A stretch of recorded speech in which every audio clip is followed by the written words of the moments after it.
Maybe, just maybe, Rangers aren't as bad as all the jokes and memes have made them out to be?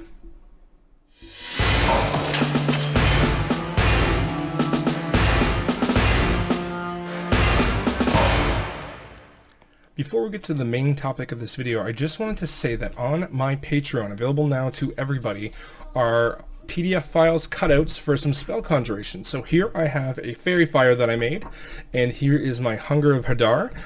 These are PDF files that you can print out, cut out. What I did here is I laminated them. As well included in that are a healing spirit and a cloud of daggers. So you can just pop these on your table when somebody casts them, because I tend to forget the area of effect that it's kind of under, especially for objects and things like that. A little bit less people when I'm at the table, and these are to scale. So this is a 20-foot radius, so if you want to use it for a quick fireball, you could, but Hunger of Hadar stays for at least a minute, right, and Fairy Fire as well. So just a couple nice things. Now, these are free to everybody, not just patrons, so you can go there now, check out my Patreon in the link below, in the description below, and you'll be able to download those and print those up to your table. On just a quick note, laminators are a lot less expensive than what I originally thought. They're pretty decently priced, and they can last quite well at your table. Let's get to the main topic of the video. So, before I get talking about the Ranger more specifically, in D&D there are three pillars that are well known: combat, social, and exploration. Now, combat is that first pillar that every new DM knows about. It's the first one most of them get their toes wet in when they finally jump in and they start learning how to balance combat and things like that.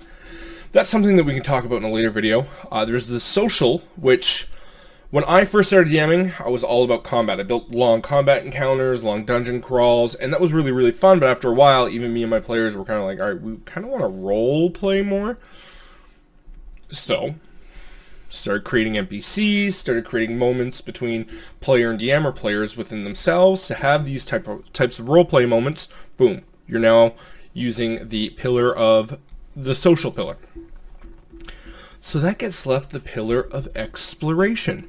Now this one is not on the players as much to develop, but they do get rewarded or punished based upon the DM's willingness or ability to develop it.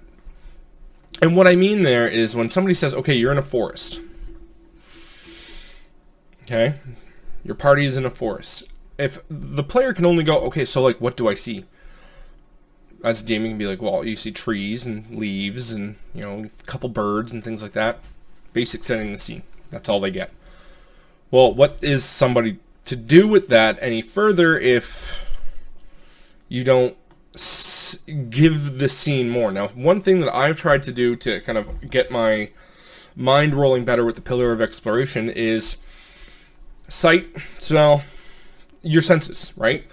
What do they smell? What do they feel? Is it a cold wind, a warm wind? Is it a stale air? Could it be a stinging of, like, you know, some sort of, maybe there's an animal that, you know, urinated nearby or a skunk defended itself. Weird things like that, but that starts describing the environment in detail around you. And I'm not sure if you've ever been in a forest path just outside of the main walking paths that are made available to us here in, you know, our kind of normal society. It's not easily traversable. What's on the ground there? Thick foliage, lots of leaves that are crunchable, branches, broken pieces of wood, and trees that are laid and splashed about, holes. So it's not always easy terrain to be able to traverse. But as DMs, we kind of fall back and, yeah, you're in a forest. So the player has no choice but to that point, but to just be like, okay, I'm in a forest. That's the explanation I got.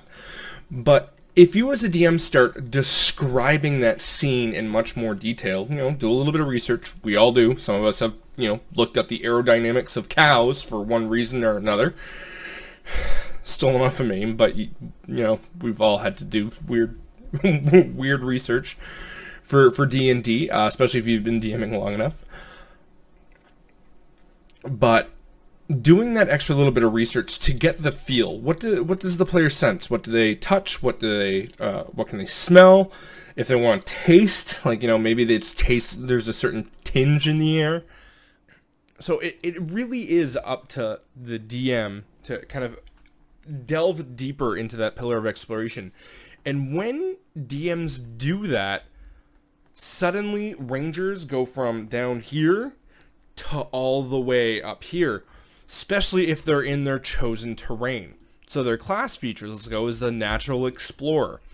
In the terrain of their choosing, that they're useful no matter which one it is at the beginning, so Arctic, coast, desert, forest, grassland, mountain, swamp, or the Underdark, this is what they get. And when you slow the game down, and I've been guilty of this too, where the players leave a city, such as, Baldur's Gate, Baldur's Gate 3, and they're on their way to their destination. Let's say they're going to Neverwinter, or, I don't know the Forgotten Realms map that well. So I'll use a Neverwinter example. They leave Sharn, and they're heading to the Great Crag to go in Drome. We've all done this as DMs for the most part. Okay, you leave Sharn, takes you 2 weeks, you get to the Great Crag. This city now looms over you. Okay, well, you've just taken a core aspect of what the ranger can do and time traveled. I've done it. I'm fully guilty of it. There's no question I'm guilty of it just as much as anybody else is. But this is why, because this is what the natural explorer gets for the ranger. Difficult terrain doesn't slow your group's travel. That's fantastic. Your group can't become lost except by magical means. That's better than Keen Mind.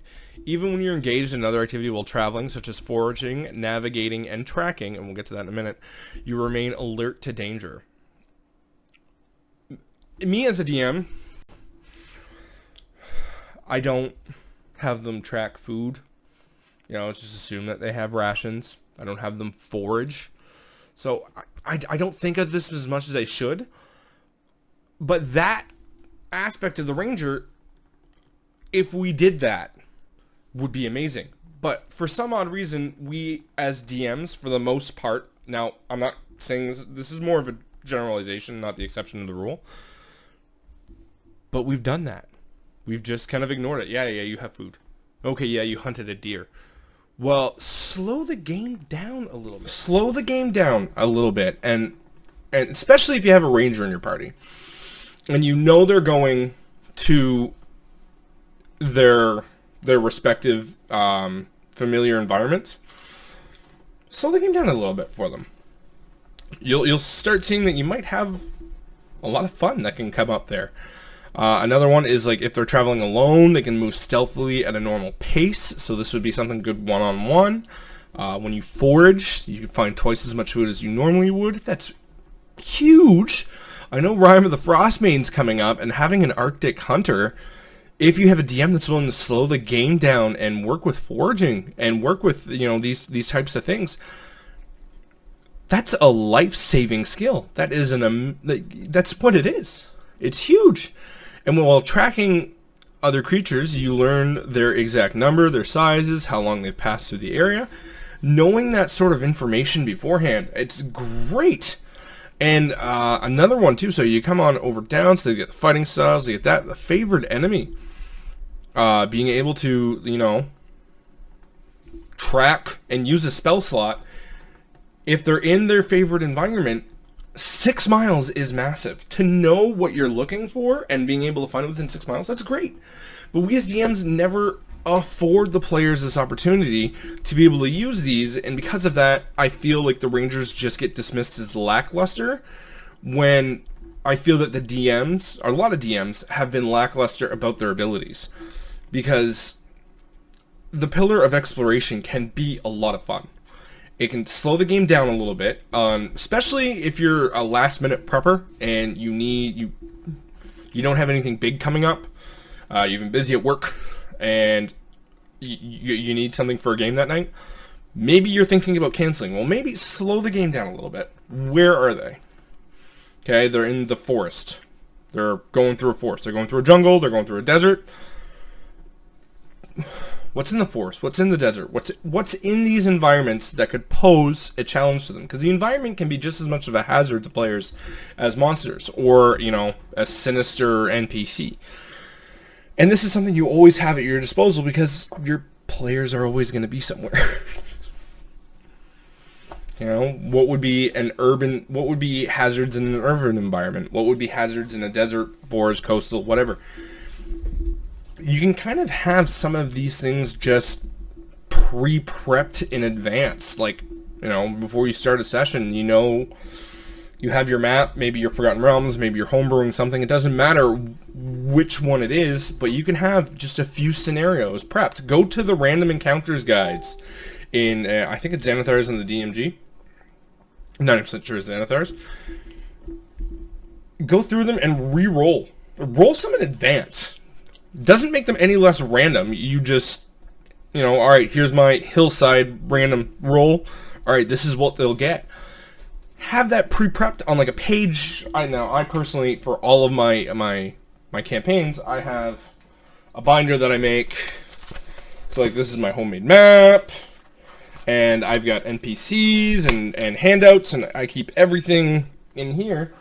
Well, one thing we can do, and I have done, is roll some of those random encounters and have them roll for random encounters at the table. So maybe if they're walking through a forest, I'll have them roll for a random encounter, and if one does occur, it's already prepped. It's already there. Okay, so this is what happens. I don't have to worry about what they're going to get on this extra table that I have to roll on or slow the game. It's already there. And it was just as random as before because I rolled for it. I just rolled for it way in advance, and when they got to a forest, that's what they got. But these types of things can add so much more to the game. Foraging alone can add an element of survivalism that perhaps some players really, really like. But it also affords the players time to roleplay with each other. Because maybe there isn't a hazard at the moment. Maybe they're all by a campfire. That's a perfect time for the players to talk about their backstories, talk about them, what's going on, how they're feeling. And you can offer up that time respectively. So say, okay, you guys have been by the campfire all night, you foraged, the deer you hunted has been cooked, bled, cooked, the venison was delicious over the course of the day. You've had quite a nice downtime for a day, but busy. Is there anything you guys would like to talk about? You'd be surprised how many players jump at that opportunity but aren't given it to them by the DM. So just by slowing the game down and describing the environments a little bit more, just there alone, you're building up the Rangers' capabilities and what they can do, which are really, really, really good. But if a DM completely ignores the pillar of exploration, then yeah, it's not the best class in the game because you completely ignore everything the Rangers are good at. Not just good at, great at. They have a lot of great subclasses that are more than just damage that players can create fantastic backstories around. I have come up with many great Ranger characters that I've loved playing and have had a lot of fun with. Even though I usually only play casters, Rangers have built themselves up there because I've created fun backstories, but I've always felt like I've been nicked on what I can do because the pillar of exploration was just not explored. It was not just not explored, it was just left behind. You know, you go here 3 weeks later, you arrive at your destination. Well, what happened for 3 weeks? Where did we go? Oh, we went through a forest. That was my favorite terrain. Like, you know, we could have done stuff. You could have had other encounters and really built up what the Ranger can do. Now, perhaps that doesn't fit in the style of campaign you run, but, you know, maybe it's something for you to explore. And when you explore, you'll see really how good the Rangers can be. So that's my little thought piece. If you agree with me or disagree with me, feel free. I mean, at least we're having a conversation about it that, you know, isn't a joke or a meme. That would be lovely. You know, leave a comment in the description down below. If you liked my opinion on this video, like this video. And I might come up with more things like this. Yeah. I stream on Twitch every Wednesday, Thursday, and Saturday. A little bit of World of Warcraft right up until Baldur's Gate 3 comes out, which I will be streaming 3 days a week, and I cannot wait for this game. My excitement level is just through the roof. So that comes out on September 30th on the early access on Steam. So come September 30th, I will be streaming that Wednesday, Thursday, and Saturday at 7 p.m. Eastern. And I am happy to now announce that Session 0 for Rime of the Frostmaiden will be streamed on Sunday at 7 p.m. Eastern, lasting about 2 to 3 hours, depending on how Session 0 goes.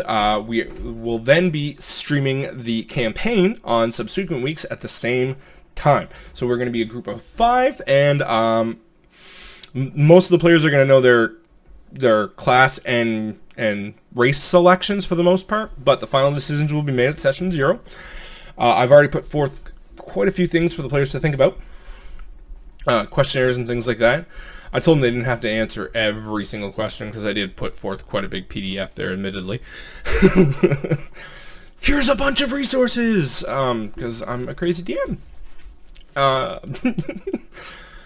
But we will be streaming Rime of the Frostmaiden every Sunday for the most part, and I am very, very excited for that. This book has been, ever since the announcement of it, I have been crazy excited for it. So there is that coming up. Please, aside from that, I hope your next session is a fantastic one, and I look forward to hearing from you guys soon.